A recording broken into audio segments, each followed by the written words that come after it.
कर्मपाशातून मुक्तता. श्रीराम गुरु पंचीकरण या ग्रंथामध्ये सांगतात, मनुष्य देहात आलेल्या जीवाला हा जो देह मिळालेला आहे तो पूर्व कर्मानुसार मिळालेला आहे.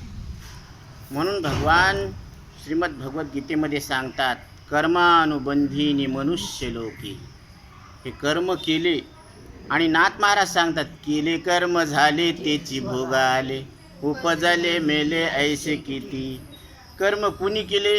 या अज्ञानी जीवानं देहाला मी समजून अनेक जन्मात अनादिकालापासून त्या देहाला तो जीव मी समजूनच कर्म करत आलेला आहे आणि त्या कर्माचं फळ भोगण्यासाठी त्याला देह धारण करावा लागतो. आता 184 योनीमधले जे जीव आहेत शरीरधारी, तर त्या शरीरामध्ये फक्त भोग होतो. केलेल्या कर्माचा फक्त काय होतो? तिथं भोग होतो, म्हणजे ते फळ मिळत असतं. आणि कर्म करणं हे फक्त मनुष्य देहामध्ये साध्य होत असतं.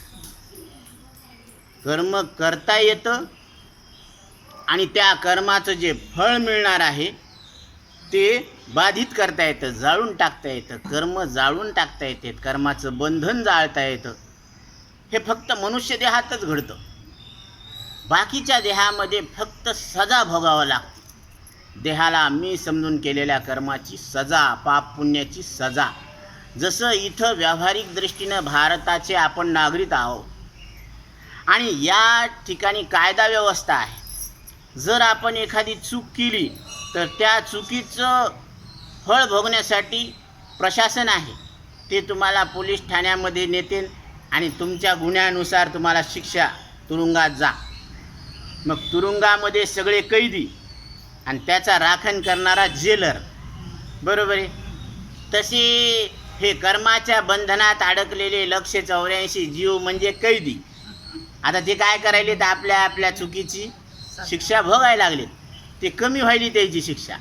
आणि मनुष्य देह म्हणजे काय आहे की इथं शिक्षा वाढवता बी येते चूक करून, कमी करता येते चुका दुरुस्त करून, आणि चूकच जर नष्ट केली तर इथं काय करता येतं? मुक्तही होता येतं त्या गुन्ह्यातून. म्हणजे तो गुन्हाच सिद्ध होत नाही. असे वकील आहेत, साधू संत सद्गुरू असे वकील आहेत की जे गुन्हा सिद्ध होऊ देत नाही. मग एक वकील पैसे घेऊन ते म्हणते, बाबा तुम्हाला शिक्षा तर भोगावंच लागेल, पण हातकडी घालवू देत नाही. त्याला वाटतं चला 4 चौघात आपला अपमान होणार नाही, हातकडी तर नाही ना ते. आणि एक म्हणते पैसे घेतो पण शिक्षा कमी करतो. त्याला वाटलं हे त्याच्यापेक्षा अजून चांगलं, शिक्षा कमी करायला ना 10 वर्षाची 5 वर्ष आणून टेकली, 5 वर्षी महिन्यावर आणून टेकली. पण एक म्हणलं तू एक पैसा बी देऊ नको, हां, आणि तुझ्यावर गुन्हा बी सिद्ध होऊ देत नाही. क्या बात है! ते सद्गुरू आहे. गुरुदेव हमारा प्यारा है, सिद्ध जगत उजियारा. गुरुदेव की महिमा न्यारी, जड बुद्धी चेतन करदारी. म्हणून गुरु आणि सद्गुरू जे शिष्याला तू सत्य परमात्मा आहे असं लक्षात आणून देतात, ते सद्गुरू आहे. म्हणून जे शिष्या ते सद्वस्तू ते मिळविती, तया ते श्रीकृष्ण सद्गुरू मानिती. जे तुम्ही सत्य परमात्मा आहात, तुम्ही न मरणारे परमात्मा आहात असं लक्षात आणून देतात, ते सद्गुरू आहेत असं स्वतः भगवान श्रीकृष्ण परमात्मा मानतात. आपण कोणाला सद्गुरू मानतो हे आपण आपलं तपासून घ्यावं. कारण प्रत्येकाला टॅली करता येते. भाकर करपली का नाही करपली, शिजली का नाही शिजली, भात शिजला का नाही शिजला, सगळंच हटावं लागतं का? नाही. एका शिते गळे भात नाही हटावे लागत. इतकं सोपं आहे. म्हणून नाथ महाराज सांगतात, परमार्थ फार सोपा आहे, संसार अवघड आहे. पण आपल्याला वाटतं की परमार्थ लय अवघड आहे आणि संसार सोपा आहे. म्हणजे आपल्याला संसाराची इतकी सवय झाली की अवघड संसार सोपा वाटायला आणि सोपा परमार्थ अवघड वाटायला. विषय विषयाचा पडीपाडू, गोड परमार्थ झाला कडू. कडू विषय तो गोडू जीवासी झाला, असं झालं. म्हणून इथं महाराज सांगतात फार सोपे. तुका म्हणे सोपे आहे सर्वाहुनी, शहाणा तो धनी घेत असे. पण इथं सगळ्यात सोपं आहे. पण जे शहाणे आहेत, हुशार आहेत, बुद्धिमान आहेत, ते या विषयाचं काय करतात, ग्रहण करतात. म्हणून आता मनुष्य देह मिळाला म्हणजे 99% काम झालेलं आहे. फक्त 1% काम राहिले. मोक्ष रेखे आला भाग्य विनटला, साधूचा अंकिला हरिभक्त. मनुष्य देहात आलो म्हणजे मोक्षाच्या रिंगणात आलो. आता त्याला विचारायची गरज नाही कोणाला की मला परमार्थ करण्याचा अधिकार आहे का नाही आहे, मी मोक्षाचा अधिकारी आहे का नाही, असं कोणाला विचारायची गरज नाही. असं लक्षात घ्यायची गरज आहे. म्हणून 99% काम झाले. आता भलती ही योनी जन्म घेता, अनुतापे भजे जो भगवंता, नामे त्याची गाता वाणिता, दहन संचिता भक्ती योगी. कर्माचे 3 प्रकार आहेत: संचित, क्रियमान आणि प्रारब्ध. संचित म्हणजे अनेक जन्मामध्ये त्या देहाला मी समजून केलेल्या कर्माचा साठा. जसं पेवातले गहू केवढं मोठे असतात, खूप मोठे आहेत ना, तर त्या साठ्याला संचित म्हणायचे. तसं अनेक जन्मात त्या देहाला मी समजून केलेल्या कर्माचा साठा. आता त्याचं फळ कोणी भोगायचं? ज्यानं केलं तेच भोगन ना. तसं आपण केलेलं आहे ते आपल्याला भोगावं लागणार आहे, पण त्याचा अजून नंबर नाही लागला, साठलेलं आहे ते. आता त्या संचितातून जे फळ देऊन चुकलं, जसं आपण पंक्तीला काय करतो, उंडे तिंबतो. मोठा उंडा तिंबला आणि त्या मोठ्या उंड्यातून आता पोळी लाटायला एक उंडा घेतला, तर ते पोळी लाटायला घेतलेला उंडा म्हणजे प्रारब्ध. मग जे भोगायला फळ देऊन चुकलं ते कर्म म्हणजे प्रारब्ध आहे. आता ते प्रारब्ध भोगूनच संपवावं लागतं, त्याला इलाज नाही. इथं अवतारिक असले तरी देवाला सुद्धा ते प्रारब्ध कर्म भोगावंच लागलं. म्हणून आता कोणत्याही योनीमध्ये, जसं ब्रह्मचर्य असो, वानप्रस्थ असो, ग्रहस्थ असो, त्याच्यामध्ये सुद्धा ब्राह्मण, क्षत्रिय, वैश्य, शूद्र या योनीमध्ये आपल्याला जन्म मिळाला. तर आता भलते ही योनी जन्म घेता, अनुतापे भजे जो भगवंता, नामे त्याची गाता वाणिता. त्या विठ्ठलाचं नाव घेणं, गाणं हे जर चालू असलं, नित्यने मनामी तो प्राणी दुर्लभ, लक्ष्मी वल्लभ तया जवळी.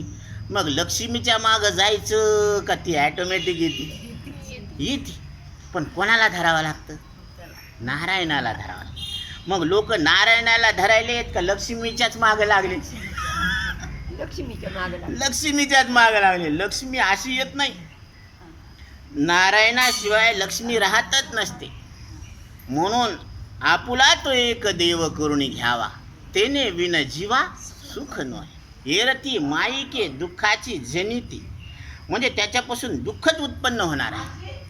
आता जरी आपल्याला व्यवहारामध्ये सगळं अनुकूल असो, लेकरं, बायको, घर दार, गाडी घोडी बंगला सगळं जरी असलं, तरी ते दुःख उत्पन्न करणारे आहेत. ही गोष्ट ध्यानात ठेवायची, बोलून नाही दाखवायची. बोलल्यानं काय होत असतं? वाद वाढत असतो.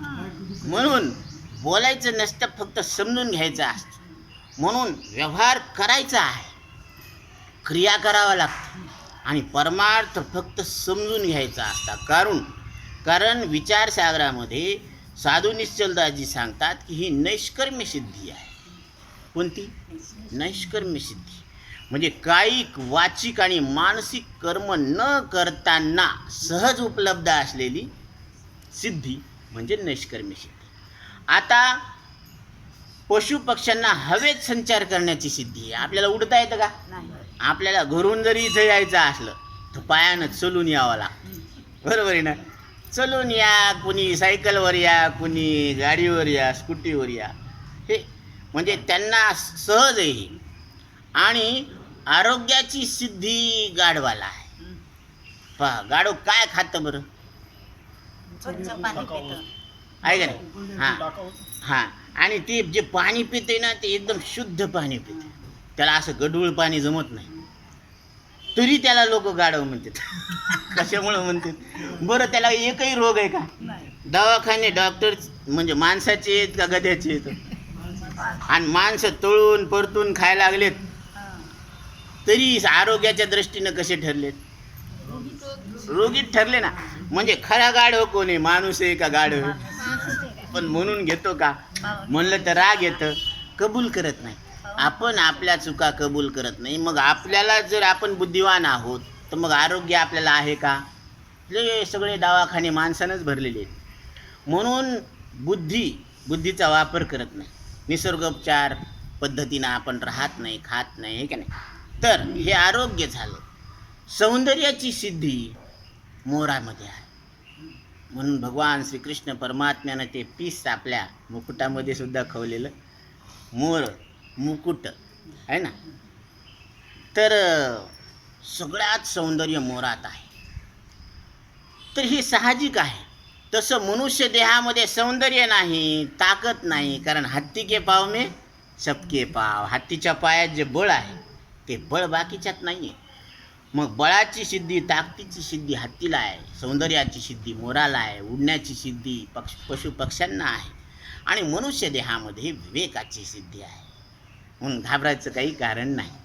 जरी आपल्याकडे 3 सिद्ध्या नसली तर फार मोठी सिद्धी आहे ती विवेक सिद्धी. म्हणून काय म्हटलेलं आहे? गुरु तेथे ज्ञान, ज्ञानी आत्मदर्शन, दर्शनी समाधान अति जैसे. आहे ना.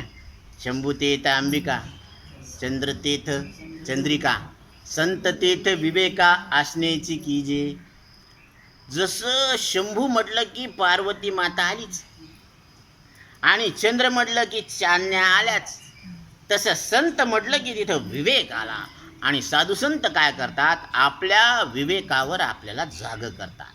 मज हृदयी सद्गुरू, जेणे तारिलो हा संसार पुरू, म्हणून विशेषे अति आदर विवेकावरी. तुझ्या जवळ असलेल्या विवेकावर तू आदर ठेव, असं सद्गुरू सांगतात. असं नाही सांगत की माझ्या पायापुढून मी इथं दक्षिणा ठेव, मला चांगले चांगले पदार्थ आणून खाऊ घाल, असं नाही म्हणत. काय म्हणते? मला जोड आहेर कर.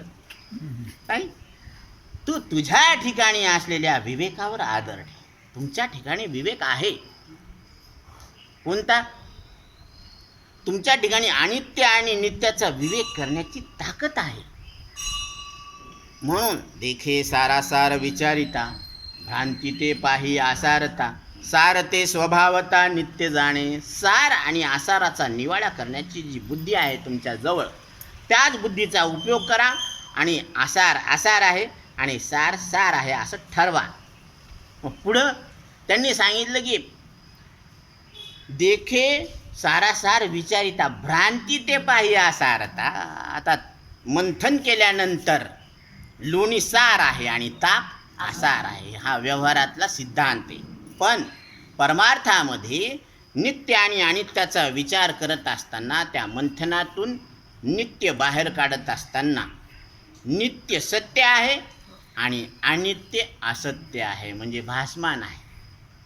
म्हणून कासया हा सत्य मानिला संसार, काय केले चार माझे माझे. हा संसार दिसायला आहे, असायला नाही. आरशातलं प्रतिबिंब दिसायला आहे, असायला नाही. म्हणून लटिका व्यवहार सर्व हा संसार, वाया येर झार हरी विन. संसार लटकाय म्हणजे खोटा आहे, म्हणजे त्याच्यात काही हस्तक्षेप करता येत नाही आपल्याला. मग प्रतिबिंबामध्ये हस्तक्षेप करता येतं का? चित्रपटात हस्तक्षेप करता येतो का आपल्याला? नाही. तसं संसारामध्ये हस्तक्षेप करता येत नाही, असं आपल्याला लक्षात घ्यावं लागेल. कारण ही जी रचना आहे ना, हे पूर्वनियोजित आहे, प्रारब्ध. व ते भोगावंच लागतं. कारण संचित हे साठा आहे. यावरी प्रारब्ध भोग येती अंगा, भोगिता स्मरे जो पांडुरंगा. निस्तरे प्रारब्धा तो वेगा, पावे अंतरंगा श्रीहरिते.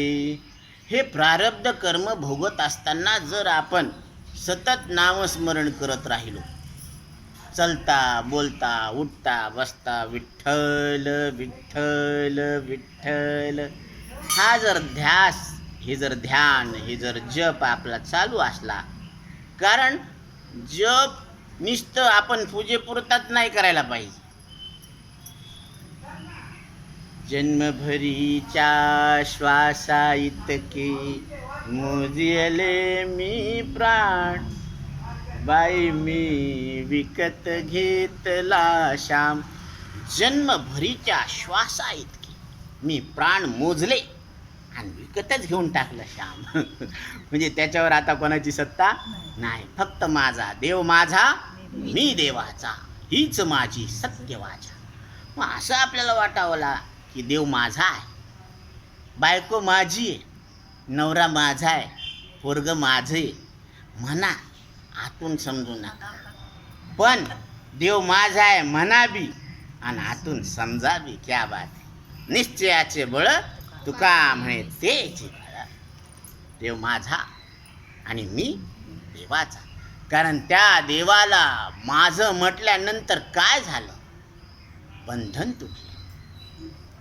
बंधनापासून उकलल्या गाठी, झालो पोटी शीतळ. किंवा एके ठिकाणी सांगितलं की देता आली मिठी सावकाश. त्याला मिठी मारता आली पाहिजे देवाला, कारण तो आणि मी एक आहे, दोन नाहीत.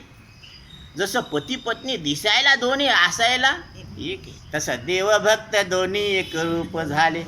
एकरूप झाले म्हणले आणि परत पुढं सांगितलं मुळीच संचले जैसे तैसे. ते पहिलेच एक होते, मग हे मधात भेद कस काय मानला?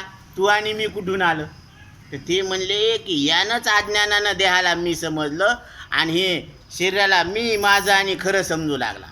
आता हा सद्गुरूच्या संगतीत आला, यानं विवेक केला आणि विवेकानं कल्पना टाकली, म्हणून एका जनार्दनी कल्पची मुराला. तोची हरी झाला ब्रह्मरूप. तोच म्हणजे कोण? जो देहाला कल्पनेनं मी माझं खरं समजत होता, तो आता विवेकानं देहाला मी माझं खरं समजत नाही म्हणून ते कल्पना उडाली. कल्पना उडाल्या म्हणून अज्ञान उडालं आणि अज्ञान उडालं म्हणून तोच हरी झाला ब्रह्मरूप. ज्ञान ते स्वरूपे होऊन जाईल. आहे शितू अंगा अंगी डोळे उघडी. गुळ अंगानं गोडे का त्याला करायचं? अंगानं गोडे. तसं देव जीव अंगानं देव आहे का करायचं? अंगानं देव आहे. तुम्ही अंगचेच देव आहेत हो, तुम्हाला करायचं नाही. जसं त्या तिंबलेल्या पिठाची पोळी करायची, तसं जीवाला कोण्या पिठ्यामध्ये तिंबल्यावर ते ब्रह्म होईल? तुका म्हणे हा तो स्वय पर ब्रह्म, मूर्ख नेने वर्म संत चरण.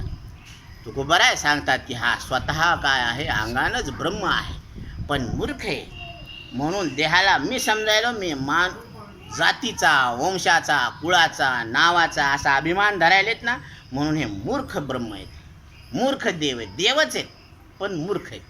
हे मूर्ख माणूस नाही, कारण माणूस समजणं बुडाला तशीच राहीन बरं का. कल्पना अज्ञान आणि वरचे डेरे फोडायला लागलेत उतरंडीवरचे. वरचे डेरे फोडून उपयोग नाही, खालचा डेरा उडवला ना वरचे आपोआप तुटे. ते तसं अहंकार गेला तुका म्हणे देव झाला. म्हणून हा विचारून अहंकारू सांडीजे, मग असं तीच वस्तू होईजे. तरी आपली स्वस्ती सहजे आपण केली. हा विचार करून अहंकार सोडावा लागतो. पाया पडून अहंकार जात नाही, ध्यान धारणा करून अहंकार जात नाही, स्वर्गात जाऊन अहंकार जात नाही, ब्रह्मलोकात वैकुंठात देवाजवळ राहून अहंकार जात नाही बरं का.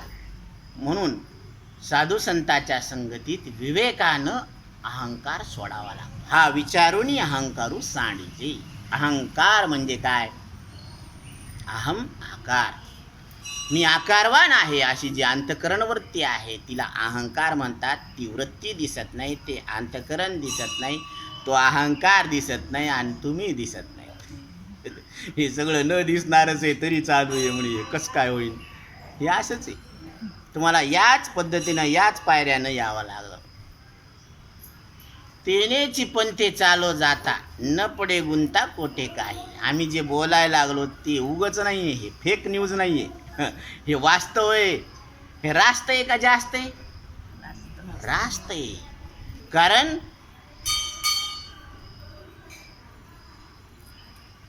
वेद मार्गे मुनी गेले त्याची मार्गी चालिलो, न कळेची विषय अंधा म्हणून उघड बोलिलो.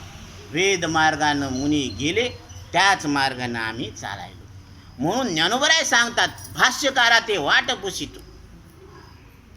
भाष्यकार जगद्गुरु शंकराचार्यांना आम्ही वाट पुसलेली आहे आणि व्यासांचा मागोवा घेतो. हे आद्य ऋषी व्यास यांनी सांगितलेल्या मागोवा घेतला, त्यांच्या खुणा घेतल्यात आम्ही. कारण व्यासोच्छिष्ट जगत्रय हे सगळं जे ज्ञान सांगितलेले कुणी व्यास ऋषींनी सांगितलेले आणि त्यांचंच हे सगळं उष्ट खाऊन चालायला लागलं. म्हणून इथं महाराज काय सांगतात, जे जे नित्याने आचरत ते ब्रह्मार्पण जे करीत, अहंकृती न धरी फळकाम रहित, क्रियमान जाळेत निष्कामता. आता जे नित्यानं आचरण व्हायला लागलं दैनंदिन व्यवहारामध्ये, नित्यकर्म असतात ना आपले, पूजा पाठ हे ते आहे की नाही.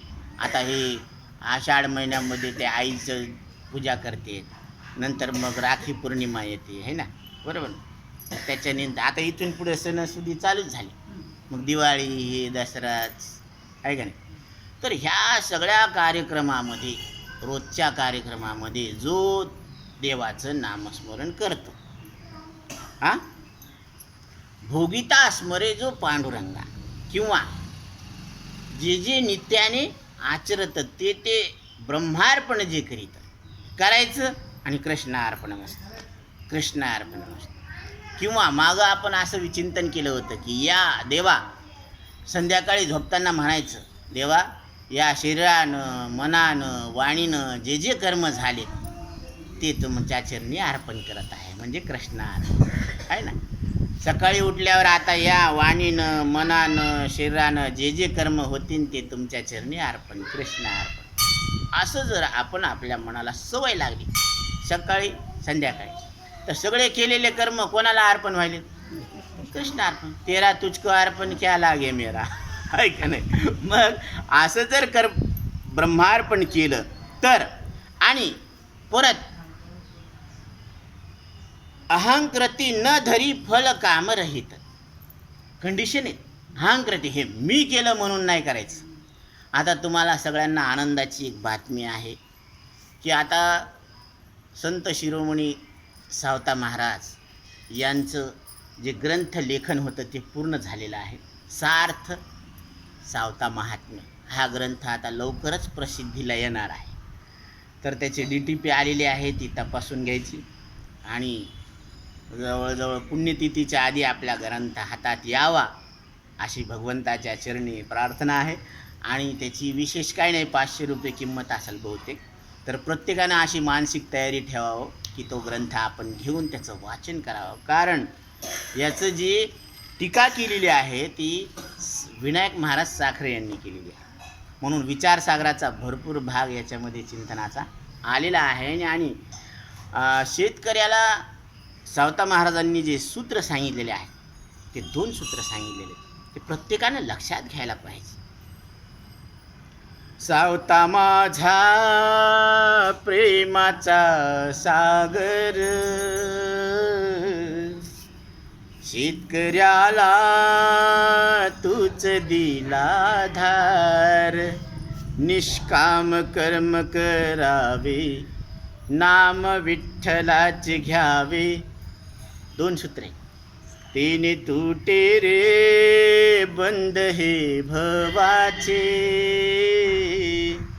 तेने तुटे रे बंद हे भवाचे. इथे ते सांगितलं की निष्काम बुद्धीनं कर्म करावं आणि ते भगवंताच्या चरणी अर्पण करावं. यानं काय होणार आहे? ह्यानं कर्माचं बंधन तुटणार आहे.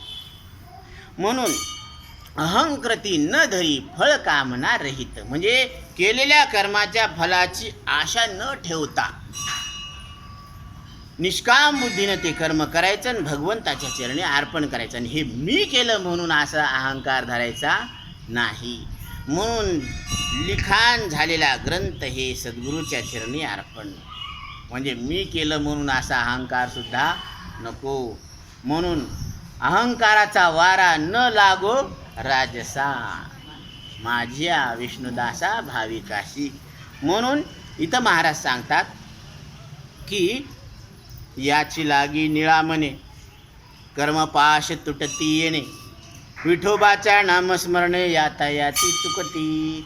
म्हणून निळोबराय सांगतात की या पद्धतीनं जर आपण कर्म केलं, कारण इथं प्रारब्धसुद्धा बाधित व्हायला लागलं, संचित जळून चाललं आणि क्रियमान जाळीत निष्कामता.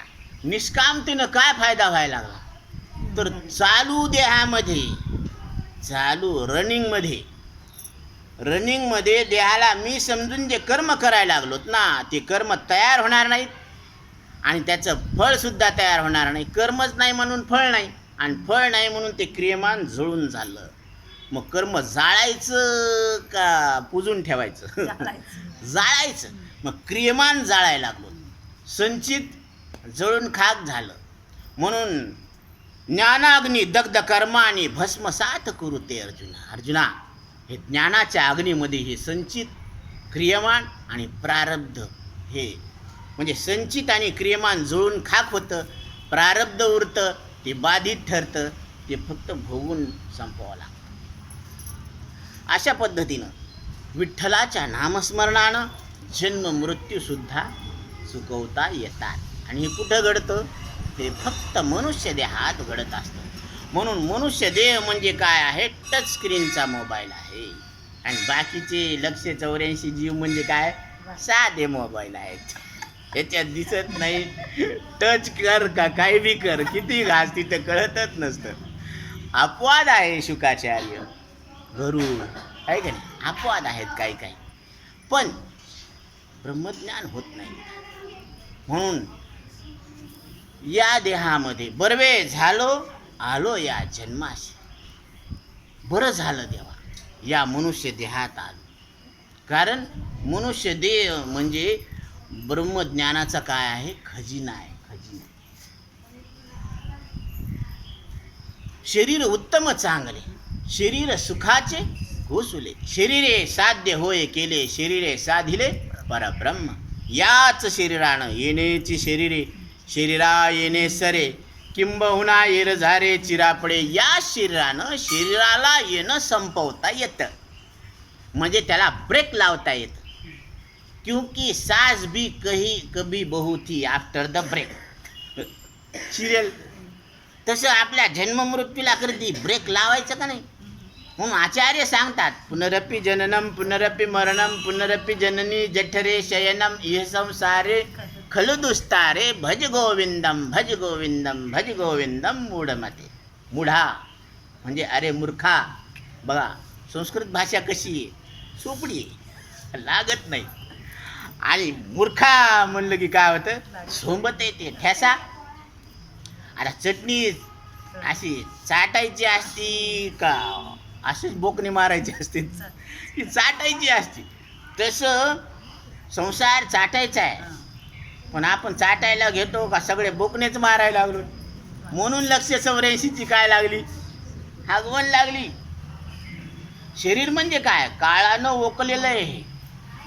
आणि जगद्गुरु तुकोबराय सांगतात जगा काळ खाय आम्ही माथा दिला.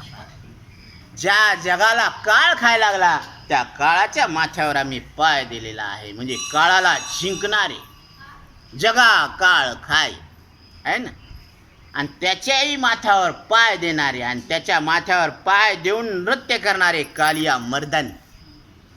आलं लक्षात? कोणता नाग मारला? भगवान श्रीकृष्ण परमात्म्यानं कोण्या कालियाचं मर्दन केलं? काळ रूपी कालियाचं मर्दन केलेले. आणि धन्य तुकोबा समर्थ जेने केला हा पुरुषार्थ. तुकोबराय धन्य आहेत, त्यांनी स्वतः काळाला जिंकलं आणि काळाला जिंकण्याची कला तुम्हाला आम्हाला लक्षात आणून दिली. म्हणून जगद्गुरु तुकोबराय सांगतात की परमार्थ फार सोपा आहे, याची रीत सोपी आहे. वारकरी संप्रदाय जगाच्या पाठीवर श्रेष्ठ आहे. का? कारण याची रीत सोपी आहे. काय रीत आहे? की कंठी मिरवा तुळशी, व्रत करा एकादशी, म्हणवा हरीचे दास, तुका म्हणे मज हे आस. तुकोबरायांना तुमच्या आमच्याकडून एकच अपेक्षा आहे की कंठामध्ये तुळशीची माळ धारण करा आणि बोटामध्ये सोन्याच्या अंगठ्या घालू नका. आणि बोटामध्ये सोन्याच्या अंगठ्या घालून कीर्तन करणारे म्हणजे तुकोबराय सांगतात, तुळशीवरी सोने हे तो गाढवाचे लेणे, त्याला कीर्तन करण्याचा अधिकार नाही. ये अंदर की बात है. तुळशीवरी सोने हे तो गाढवाचे लेणे, म्हणून गाढव श्रंगारल्यासारखा तो कीर्तनकार दिसतो, म्हणून त्याला कीर्तन करण्याचा अधिकार नाही. कारण ही नारदांची गादी, व्यासांची गादी. इथं फक्त आणि फक्त जन्म मृत्यूबद्दल बोलल्या गेलं पाहिजे. इथं संसारातले ऐका नाही कहाण्या सांगून काही उपयोग नाही. कारण आतापर्यंत कथा सांगू सांगू बुद्धीचा चोथा झाला तरी बंधन तुटलं नाही. आणि ही अगाध हे मोक्ष कथा. आपण कुठं बसलो याचं भान श्रोत्याला पाहिजे. अगाध हे मोक्ष कथा फार महत्त्वाचं आहे. फार महत्त्वाच्या जागी आपण आलेलो आहे. आपण खूप सगळे भाग्यवान आहोत. आता तुम्ही म्हणता महाराज आमचं असं आहे तसं आहे, ते सगळे घराने बाजूला ठेवा, पण तुम्ही भाग्यवान आहात. कारण साधू संत सांगाले, सद्गुरू सांगाले, तुमचे इतकं भाग्यवान तुम्हीच. कारण आज आपल्याला शास्त्र उपलब्ध आहेत वाचायला, ही शास्त्र कृपा आहे. आज आपल्याला मानव देह मिळालेला आहे, त्याच्यामध्ये श्वास चालू आहे आणि आपण पागल झालो नाही, ही ईश्वराची कृपा आहे.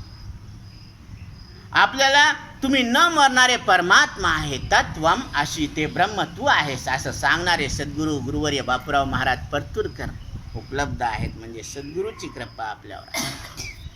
गुरु कृपा, ईश कृपा, शास्त्र कृपा आणि आपलं मन हे सगळं ऐकत असताना हो नाही मुंडका हलवायला समजल्याबरोबर म्हणजे साथ द्यायला ही अंतःकरण कृपा सुद्धा आहे.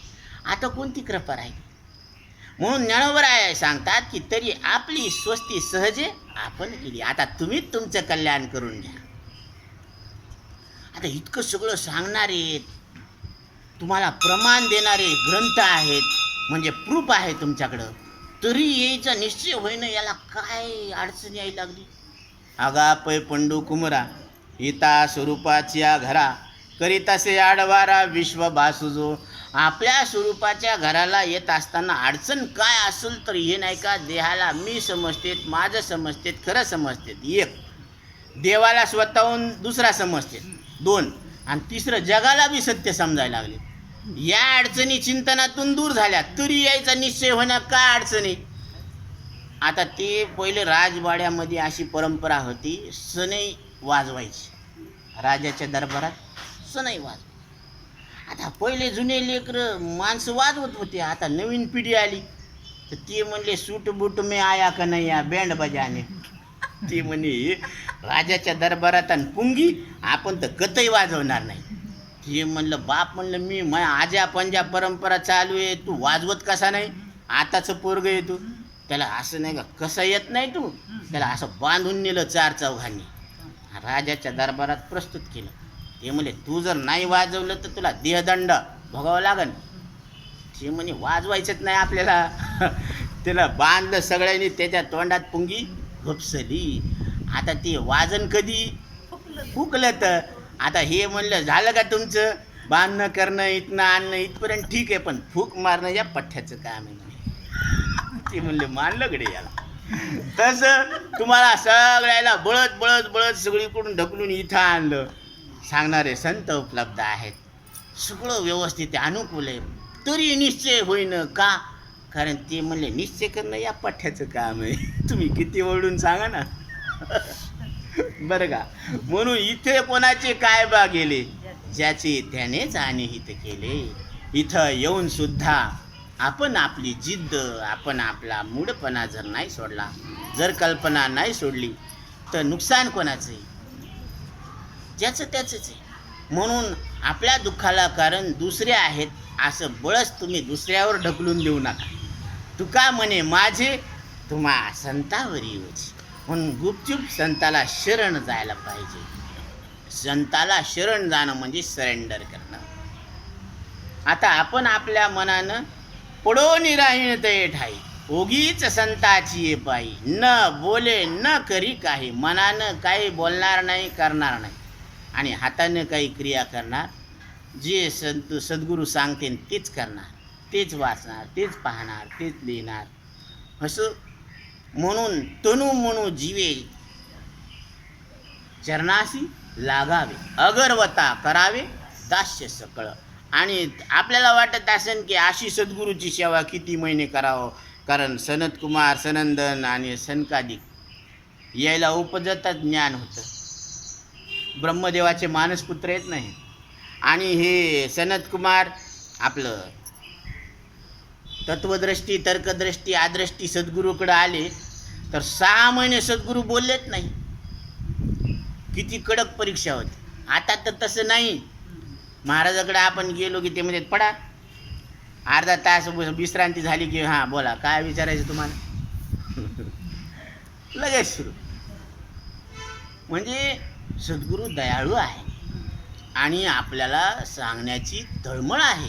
म्हणून आपणा सारीखे करीती तात्काळ, नाही काळ वेळ दया लागी. ही सद्गुरूची महिमा आहे.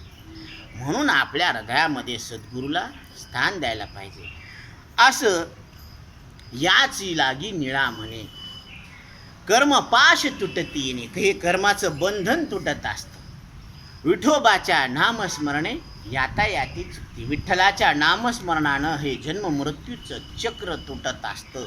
म्हणून संचित, क्रियमाण आणि प्रारब्ध ह्या तिन्ही कर्माचा काय होतो, नाश होतो. त्याचा हिशोब लागतो, ते बाधित ठरतं. आता 2 कर्म तर जळून खाक झाले पहा. कोणते? संचित आणि क्रियमान. आता फक्त राहिलं ते प्रारब्ध, ते भोगून संपवावं लागतं. आता ते भोगत असताना आपण भगवंताचं नामस्मरण करतो. तर एखाद्यानं दगड मारला तर कोच पडते, रक्त निघत आहे ना. आणि एखाद्यानं कापसाचा दगड मारला, कापसाचा दगड कोच असा मोठा मारला तर तो कोच पडन का रक्त निघत. तसं आपल्या जीवनामध्ये प्रतिकूल प्रसंग आला तर त्याचं जे दुःख आहे ना ते कापसाच्या गोळ्याप्रमाणे. आणि हे जर विचारा वाचून जर आपण सुखदुःख भोगू ना तर ते दगड मारल्यासारखे लागते. एवढा फरक आहे बरं का. कारण हे साधू संतांचे जे वचन आहे ना, वचनाची निघाये संशय छेदिले, अनेकत्व मोडून एकत्व जोडिले. असं म्हणून भिद्यते हृदय ग्रंथी छिद्यंते सर्व संशया क्षीयंते चाष्य कर्माणि तस्मिन् द्रष्टे परावरे. हे सद्गुरूचे वचन आहे. आणि त्या वचनानं ह्या बंधन तुटत असतं. आणि बंधनची नाही ठावे मुक्त कासया म्हणावे. आता बंधनच खोटं ठरलं तर मुक्ती कशी ठरली? सापेक्ष. बांधल्या गेलं म्हणून सोडावं म्हणावं लागलं. आता तुम्हाला कोणी बांधलं का? बांधलंच नाही. तुम्हाला बांधल्याचा भ्रम झाला. आता मग बांधल्याचा भ्रम झाला ना तर मोकळं होण्याचा सुद्धा तुम्हाला भ्रम स्वीकार करावा लागेल. आता एका भ्रमानं दुसऱ्या भ्रमाची निवृत्ती झाली. बांधल्याचा भ्रम कशाने निघून गेला? सुटल्याच्या भ्रमानं. आता सुटल्याचा भ्रम स्वीकार केला. आता ते भ्रम असल्यामुळं ती सुद्धा टाकून द्यायचं ना. काट्यानं काटा काढायचा आणि काटा खुडून टाकायचा, काटा खिच्यामध्ये ठेवायचा. यानं लय उपकार केला. काट्यानं काटा टोचला ना ते थोड्या काढायचा आणि त्याचं खुडून टाकायचं. ते तसा निघत नसला तर दुसऱ्या काट्यानं ते काटा काढायचा आणि ते बी खुडून टाकायचं. तसं अज्ञानाची निवृत्ती कशानं झाली? ज्ञानानं. म्हणून ज्ञान गिळून गावा गोविंदुगा. ते ज्ञान सुद्धा गिळून टाकावं लागतं. म्हणून सच्चिदानंद म्हणणे गेले दुरी हो. ते म्हणणं सुद्धा दूर गेलं, ते सुद्धा टाकावं लागतं. कारण तुम्हाला सत, चित आणि आनंद हे नाव आलेलं आहे. तर सत कशामुळं नाव आलं? असत्यामुळं सत्य नाव आलं आहे ना. चित म्हणजे जाणणं, हे जळामुळं तुम्हाला चित नाव आलं. आणि दुःखरूप संसार आहे, तर त्या दुःखरूपामुळं तुम्हाला सुख हे, आनंद हे नाव आले. आता संसारच खोटा आहे म्हणल्यावर तत्सापेक्ष आलेले नावसुद्धा कसे येतं, खोटे आहेत. म्हणून जसं आता नवरा आणि बायको, आता कोणाला जोडीदार नसतो आहे का नाही. आता मग पुरुषाला समजा बायको नसली तर मग त्याला नवरा कोण म्हणन, नवरा म्हणायला कोण लागते, बायको लागते. आणि बायको म्हणायला कोण लागतं, नवरा लागतो. मग दोन्हीपैकी एक कमी झालं तर तेवढा व्यवहार कमी होतो, नवरेपणाचा आणि बायकोपणाचा.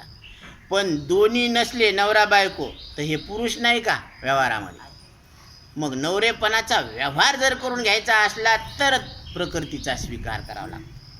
मग मला कळतं असं म्हणायचा जर व्यवहार करून घ्यायचा असला तर अंतःकरणाची उपाधीचा स्वीकार करावा लागतो. नाही तर तुमच्या अस्तित्वाला अंतःकरणाची सुद्धा गरज नाही.